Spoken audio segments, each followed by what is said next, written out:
गेल्या 3 महिन्यात झालेल्या 14 स्थायी समितींपैकी 7 बैठका वेगवेगळ्या कारणांनी तहकूब करण्यात आल्या। त्यामध्ये अनेकदा स्थायी समिती सदस्यांचे एखाद्या विषयांवर एकमत न झाल्याने सभा तहकूब करण्यात आल्या। आता उशिरा जागे झालेल्या स्थायी समितीने या अपयशाचे खापर प्रशासनावर फोडण्यास सुरुवात केली आहे। स्थायी समितीची बैठक मंगळवारी सकाळी 12 वाजता सुरू झाली। त्यावेळी केवळ 3 विभाग प्रमुख हजर असल्याने सदस्यांनी आगपाखड सुरू केली। प्रशासनाला स्थायी समितीचे गांभीर्यच नाही, अधिकारी ऐकत नाहीत, अधिकाऱ्यांच्या बदल्यांमध्ये नगरसेवकांना विश्वासात घेतले जात नाही, अशी नाराजी व्यक्त करत स्थायी समिती सदस्यांनी प्रशासनाला धारेवर धरले। त्यानंतर प्रशासनाचा निषेध करत सभा तहकूब केली। त्यामुळे 21 दिवसांनंतर स्थायी पुढे आलेल्या कत्तलखान्यांच्या खासगीकरणाच्या वादग्रस्त विषयांना पुन्हा सोयीस्कर बगल मिळाली। बैठकीनंतर पत्रकारांशी बोलताना स्थायी समितीचे अध्यक्ष बाबूराव चांदेरे म्हणाले, शिक्षण मंडळाचा कारभार आणि ई लर्निंग याविषयी अधिकारी हे नगरसेवकांचे ऐकत नाहीत। प्रभागातील अधिकाऱ्यांच्या परस्पर बदल्या केल्या जातात। कोणाला कोणता पदभार द्यायचा याविषयी महापौर, उपमहापौर, स्थायी अध्यक्ष आणि पदाधिकारी यांनाही विश्वासात घेतले जात नाही। प्रशासनामुळेच मागील 3 महिन्यात एकही ठोस निर्णय झाला नाही। त्यामुळे प्रशासनाचा निषेध करून सभा तहकूब करण्यात आली। नगरसेवक श्रीनाथ भीमाले म्हणाले, स्थायी समितीच्या बैठकीलाही वेळेवर उपस्थित राहण्याचे गांभीर्य अधिकाऱ्यांना नाही। जकात विभागात नुकतीच बदली केलेले सहआयुक्त विलास कानडे गैरहजर होते। अतिक्रमण विभागाला अनेक वेळा सांगूनही कारवाई केली जात नाही। त्यामुळे शहरातील अनेक विकासाचे प्रकल्प मार्गी लागत नाहीत, असेही त्यांनी सांगितले।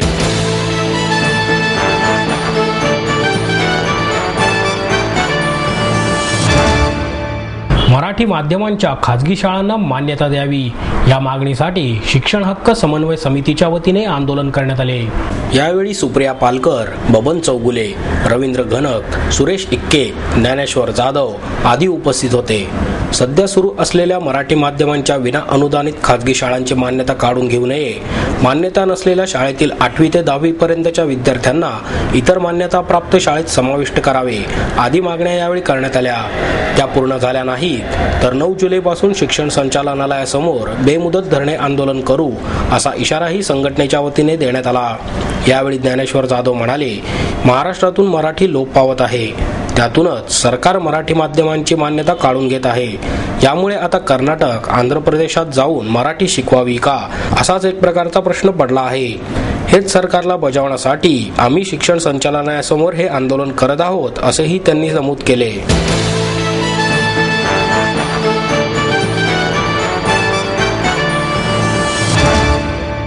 टेकड्यांची अवैधरित्या तोडफोड करणाऱ्यांवर फौजदारी कारवाई करण्यात यावी अशी मागणी सेव्ह पुणे हिल्स इनिशिएटिव्हच्या वतीने करण्यात आली। याबाबत निवासी उपजिल्हाधिकारी अनिल पवार यांना निवेदन देण्यात आले। जिल्ह्यातील बेकायदेशीर डोंगरफोड थांबवण्यासाठी जिल्हा प्रशासनाने कारवाई करावी, डोंगरफोडीमुळे होणारे पर्यावरणाचे नुकसान टाळण्यासाठी प्रयत्न करण्यात यावे आणि नागरिक सहभागासह दक्षता समिती स्थापन करण्यात यावी अशा मागण्या निवेदनाद्वारे करण्यात आल्या आहेत। जिल्ह्यातील प्रांताधिकाऱ्यांना त्यांच्या कार्यक्षेत्रातील डोंगरफोड आणि बेकायदा उत्खननाचे आदेश देण्यात येतील। बेकायदा बांधकाम करणाऱ्यांना दंड आकारून फौजदारी कारवाई करण्यात येईल, असे आश्वासन पवार यांनी यावेळी दिले। डोंगरफोडीचे गैरप्रकार आढळल्यास 1800-23-33-370 या टोल फ्री क्रमांकावर संपर्क साधण्याचे आवाहनही यावेळी करण्यात आले। या अभियानाच्या कार्यकर्त्यांनी आज जिल्हा प्रशासनाला टेकडी वाचवण्याबद्दलचं जे निवेदन दिलेलं आहे, त्या निवेदनाच्या अनुषंगाने आम्ही सर्व संबंधित प्रांताधिकारी, तहसीलदार यांच्याकडनं ज्या त्या विभागाची किंवा ज्या त्या भागाची पाहणी करून असं इल्लीगल मायनिंग कुठं होतं आहे का याची खात्री पहिल्यांदा करून घेऊ आणि जर तीव्र उताराच्या जमिनीवरचं मायनिंग जो होत असेल तिथे तात्काळ थांबवण्यासाठी कार्यवाही प्रशासन करणार आहे। तसंच नागरिकांना देखील मी या ठिकाणी आवाहन करू इच्छितो की असं जर कुठं तीव्र उताराच्या क्षेत्रावर मायनिंगचं काम होत असेल, गौण खनिज उत्खननाचं काम होत असेल तर ते आम्हाला देखील आपण आमच्या ईमेलवर आम्हाला कळवा किंवा प्रत्यक्ष आम्हाला लेखी स्वरूपात दिलं तरी चालणार आहे किंवा rdcpune@gmail.com ही जी आमची मेल आय डी आहे, या मेल आय डीवर जरी कळवलं आपण तरी चालणार आहे, जेणेकरून सर्व प्रकरणे आम्हाला तपासणी करून संबंधित अनधिकृतपणे उत्खनन करणाऱ्या किंवा टेकडी फोडणाऱ्या संबंधित इस्मांविरुद्ध दंडात्मक कारवाई करता येईल, प्रसंगी कायदेशीर देखील कारवाई करता येईल. शिष्टमंडळामध्ये सेव्ह पुणे हिल्स इनिशिएटिव्हचे निमंत्रक दीपक बिडकर, जनाधार संस्थेचे सचिव ललित राठी, माहिती अधिकार कार्यकर्ते अनुप अवस्थी, योग क्रांती दलाचे संदीप बर्वे यांचा समावेश होता. महापालिका हद्दीवरच्या हवेली तालुक्यातल्या आणि सर्व पुणे जिल्ह्यातल्या ज्या महत्त्वाच्या टेकड्या आहेत त्याच्यावर मोठ्या प्रमाणावर बेकायदेशीर कामं सुरू झालेली आहेत. खास करून उत्खनन करणं, पहिल्यांदा टेकडी खाण्याला सुरुवात करणं, मग ती भुईसपाट करणं आणि नंतर त्याच्यावर बांधकामांच्या बेकायदेशीर कामांना सुरुवात झालेली आहे. तर या टेकड्या जर आत्ता वाचवल्या नाहीत आणि त्याला जर नागरिकांनी त्याच्यावर जर काही दबाव आणला नाही प्रशासनावर आणि प्रशासन जर काम करत नाही, या बेकायदेशीर कामांवर जर कारवाई करत नाही असं दिसलं तर पुढच्या काळामध्ये पुणे जिल्ह्यामध्ये एकही टेकडी आपल्याला नागरिकांना आणि आपल्या पुढच्या पिढ्यांना बघायला मिळणार नाही. त्यामुळे ही जी आता खाणीला सुरुवात झालेली आहे, संपूर्ण टेकड्या भुईसपाट करण्याच्या प्रयत्नांना सुरुवात झालेली आहे, त्यांना आत्ताच रोखण्यासाठी आणि नागरिकांच्या वतीनं प्रशासनाला त्यांच्या या बेकायदेशीर कारवाया ज्या आहेत त्या जमीन मालकांच्या त्याच्यावर कारवाई करण्यासाठी आणि ही खणकामं जी आहेत, फोडकामं जी आहेत ती थांबवण्यासाठी नागरिकांची विनंती म्हणून आम्ही आज प्रशासनाला भेटलेलो आहोत. निवासी उपजिल्हाधिकारी, निवासी जिल्हाधिकारी जे आहेत अनिल पवार, त्यांना आम्ही निवेदन दिलेलं आहे की या सर्व बेकायदेशीर कामांची आपण दखल घ्यावी. या कामांवर त्यांनी आश्वासन असं दिलेलं आहे की नागरिकांच्या वतीनं, स्वयंसेवी संस्थांच्या वतीनं तुम्ही आमच्या निदर्शनास आणून द्या, आम्हाला त्याची यादी द्या, किमान 10 कामं अशी दाखवा की जिथं ही बेकायदेशीर कामं सुरू आहेत, आम्ही तातडीने ती कामं थांबवू आणि त्यांच्यावर कारवाई करू असं त्यांनी आश्वासन दिलेलं आहे. मी Deepak Bidkar, Save Pune Hills Initiative टेकड्या वाचवा अभियान अशा फोरमच्या नावाखाली आम्ही हे सगळं सुरू केलेलं आहे. त्याच्यामध्ये पुण्यातल्या विविध स्वयंसेवी संस्था आणि नागरिक हे त्याच्यामध्ये आलेले आहेत आणि हा पहिला प्रयत्न आहे की ज्याच्यामध्ये आम्ही नागरिकांच्या वतीनं पुढे आलेलो आहोत की याच्यावर तुम्ही कारवाई सुरू करा.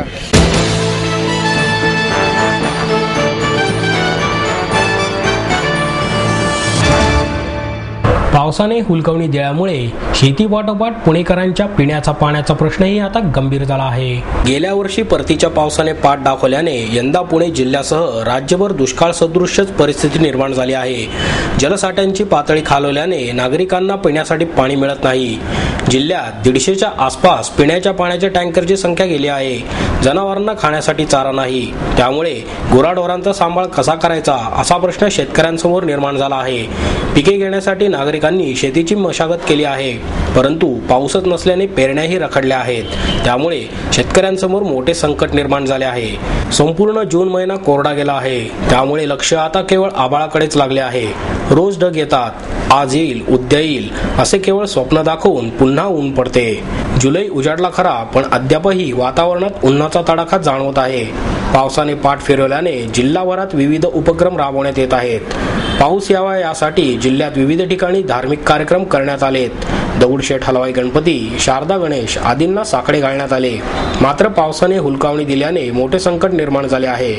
वाढत्या ग्लोबल वॉर्मिंगमुळे निसर्गाचे चक्र बिघडल्याचे तज्ज्ञांकडून सांगण्यात येत आहे. पावसासाठी झाडे आवश्यक आहेत, परंतु वृक्षांची तोडणी मोठ्या वेगाने सुरू आहे. त्या मानाने वृक्ष लागवड करण्यात येत नाही. पालकमंत्री अजित पवार यांनी नुकतेच 7 जुलैपासून 1 दिवसाआड पुण्याला पाणी देण्याचे जाहीर केले. त्यामुळे नागरिकांच्या पोटात गोळा आला आहे.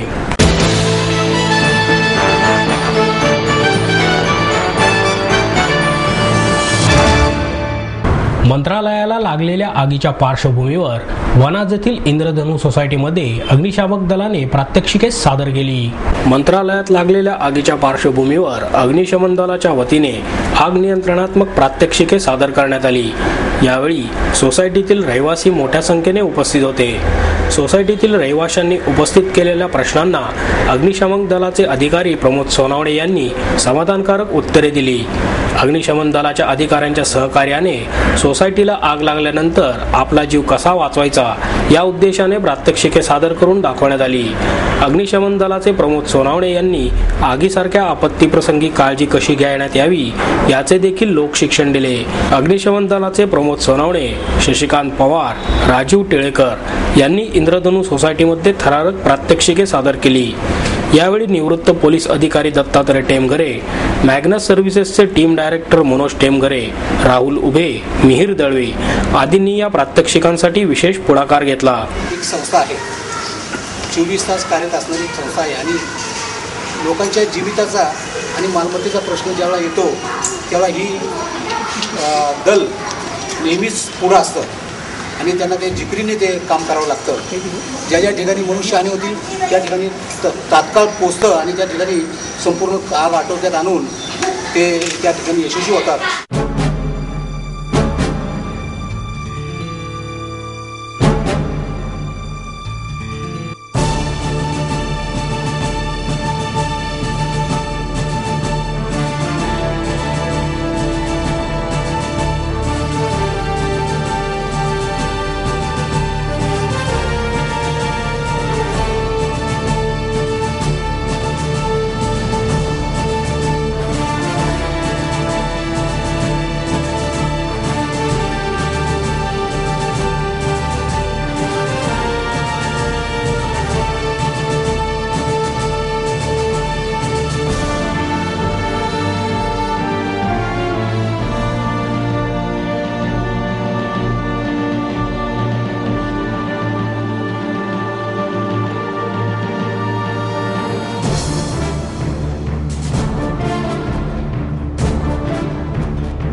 ग. माडगुळकरांच्या बडबड गीतांचे संकलन असणाऱ्या नाच रे मोरा या पुस्तकाचे प्रकाशन रयत शिक्षण संस्थेचे ॲडव्होकेट रावसाहेब शिंदे यांच्या हस्ते करण्यात आले.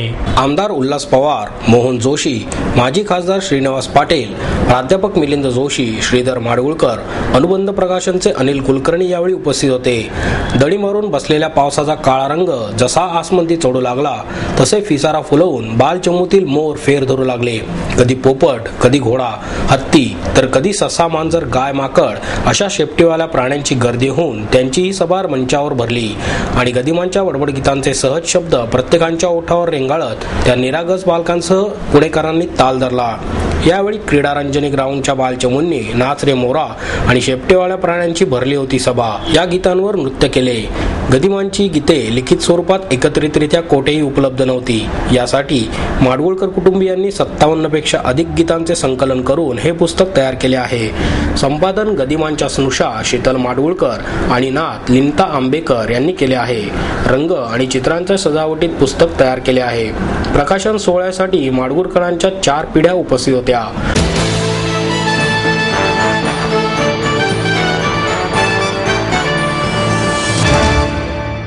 शहरातील विकास कामांमध्ये नागरिकांचा सहभाग असावा अशी अपेक्षा मनसेचे सरचिटणीस अनिल शिदोरे यांनी व्यक्त केली.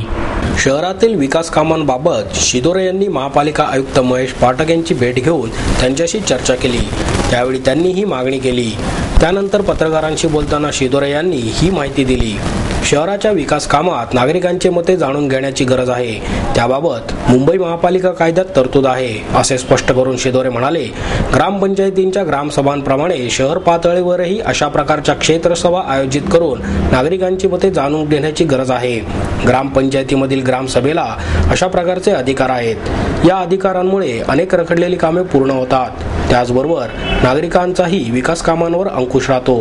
त्या भागातील नगरसेवक हा त्या क्षेत्रसभेचा कार्याध्यक्ष तर महापालिकेचा कर्मचारी हा सचिव म्हणून काम पाहत असतो. 6 महिन्यांतून एकदा तरी अशा प्रकारची सभा घेण्याची गरज आहे. येत्या 15 दिवसात याबाबत क्षेत्र निश्चित करून कारवाई सुरू करावी अशी मागणी त्यांनी यावेळी केली. महापालिकेच्या शिक्षण मंडळाच्या हलगर्जीपणामुळे महापालिका शाळेतील मुलांना अद्याप शाळेय साहित्य मिळू शकले नाही. त्यामुळे मुलांच्या मूलभूत हक्कांचा भंग झाला आहे. याबाबत राज्यपालांकडे तक्रार करण्यात आली आहे अशी माहितीही शिदोरे यांनी यावेळी दिली.